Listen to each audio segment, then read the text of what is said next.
कंस को सपना आता है कि वह गधे पर बैठा है और राक्षसों ने उसे मारने के लिए घेर रखा है। तलवार लहराते हुए राक्षस उसे डरा रहे हैं। 2 राक्षस उसे खून से नहला देते हैं। फिर वह खुद को सिंहासन पर बैठा हुआ पाता है। एक राक्षस आकर उसकी गर्दन काट देता है। तभी कंस की नींद खुल जाती है। कंस घबरा कर उठता है और दर्पण में खड़ा होकर खुद को देखता है, जो उसे दर्पण में उसका चेहरा नजर नहीं आता है। वह घबरा जाता है। उसके सामने अब तक उसने जो जीवन जिया उसकी स्मृतियां उभर जाती हैं। अंत में उसे भविष्यवाणी की याद आती है, जिसमें कहा गया था कि देवकी की 8वीं संतान तेरा वध करेगी।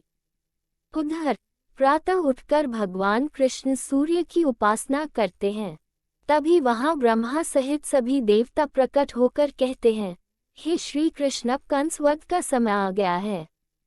आप दया करके उस पापी को छोड़ न देना, अन्यथा वह आपके भक्तों और सभी पर अत्याचार करता रहेगा। श्री कृष्ण कहते हैं कि हम जो प्रण करते हैं उसे अवश्य पूरा करते हैं, अतः आप चिंतित ना हो और कृपया अपने अपने धाम पधारें। उधर कंस की रंगशाला में उत्सव प्रारंभ हो जाता है। बड़े बड़े योद्धा पधारते हैं। जनता भी अपना अपना स्थान ग्रहण कर लेती है। रंगशाला के अखाड़े में कंस के 4 पहलवान उतरते हैं। सभी उनका तालियों से स्वागत करते हैं। इधर अक्रूर जी के साथ श्री कृष्ण और बलराम रंगशाला जाने के लिए निकलते हैं, तो रास्ते में सभी उनका फूलों से स्वागत करते हैं। रंगशाला के द्वारा पर चानूर मदिरापान किया हुआ मदमस्त कुवलयापीठ हाथी खड़ा रखता है, जिसे वह श्री कृष्ण के मार्ग पर छुड़वा देता है।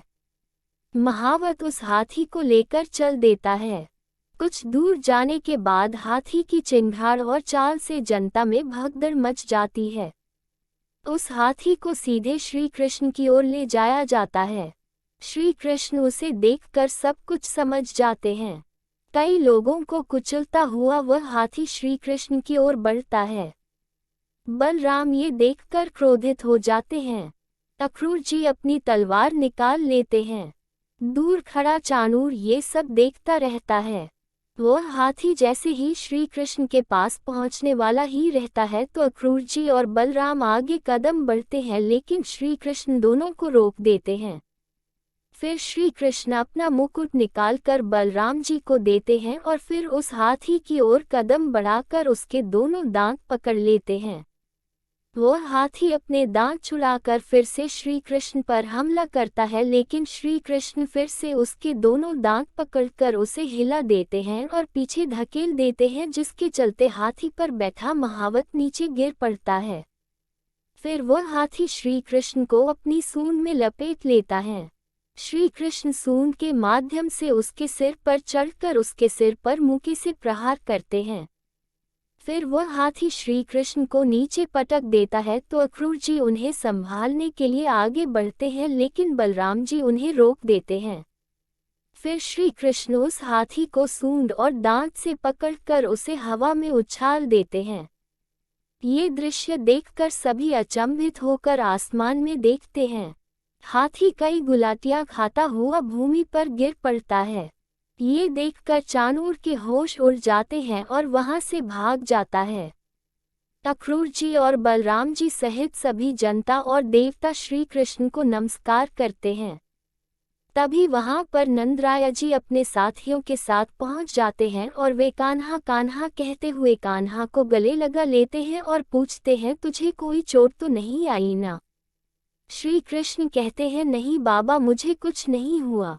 मैंने यशोदा मैया के हाथ का माखन खाया है बाबा। ये हाथी मेरा क्या बिगाड़ सकता था?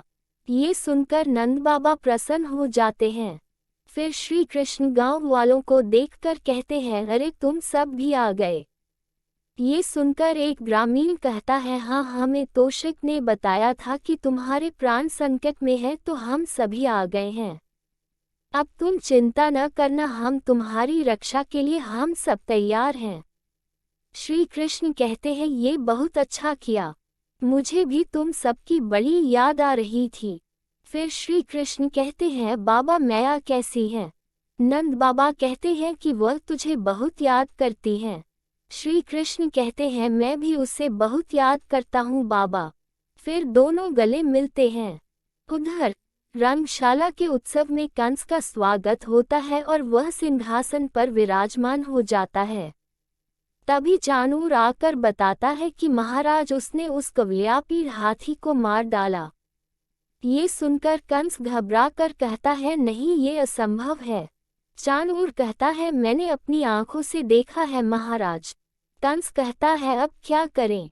तब चाणूर कहता है एक जानवर से बचना आसान है परंतु वह हमारे इन वीर योद्धाओं से नहीं बच सकता। एक एक योद्धा 100 हाथियों का बल रखता है। ये सुनकर कंस निश्चिंत हो जाता है। फिर रंगशाला में सबसे पहले अक्रूर जी पधारकर कंस को प्रणाम करते हैं।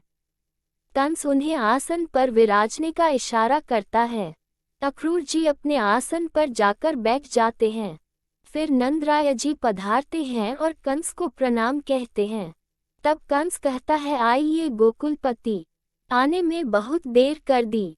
तब नंदराय जी कहते हैं क्षमा चाहता हूँ महाराज, यमुना पार करने में विलंब हो गया। तब कंस कहता है जाइए क्षमा किया, परंतु तुम्हारे जिस वीरपुत्र के बहुत चर्चे सुने हैं वह अब तक क्यों नहीं आया। नंदराय जी कहते हैं वह अपने ग्वाल सखाओं की टोली के साथ पीछे पीछे ही आ रहा है महाराज। ये सुनकर कंस कहता है अच्छी बात है आप अपने स्थान पर विराजिए। उधर रंगशाला के बाहर श्री कृष्ण के नाम के नारे लगते हैं जिसकी आवाज भीतर तक सुना देती है राजकुमार कृष्ण की जय। ये सुनकर कंस दंग रह जाता है। श्री कृष्ण के पीछे पीछे उनकी जय जयकार करते हुए कई लोग उनके साथ भीतर आते हैं। श्री कृष्ण और बलराम के कंधे पर हाथी का एक एक दांत रखा होता है। वह दोनों भव्य तरीके से रंगशाला में प्रवेश करते हैं। ये देखकर कंस हैरान रह जाता है। दोनों भाई सीधे रंगशाला के अखाड़े के पास जाकर खड़े हो जाते हैं। उनके पहुंचते ही प्रांगण में बैठी और खड़ी जनता उनकी जय जयकार करने लगती है। उनकी जय जयकार से रंगशाला गूंज उठती है। कंस ये देखकर कुछ समझ नहीं पाता है। दोनों भाई कंस को प्रणाम करे बगैर ही अखाड़े की बाउंड्री के ऊपर अपना अपना एक पैर रखकर खड़े हो जाते हैं। सभी ये देखकर आश्चर्य करने लगते हैं। सभी श्री कृष्ण को देखते रहते हैं। जय श्री कृष्ण।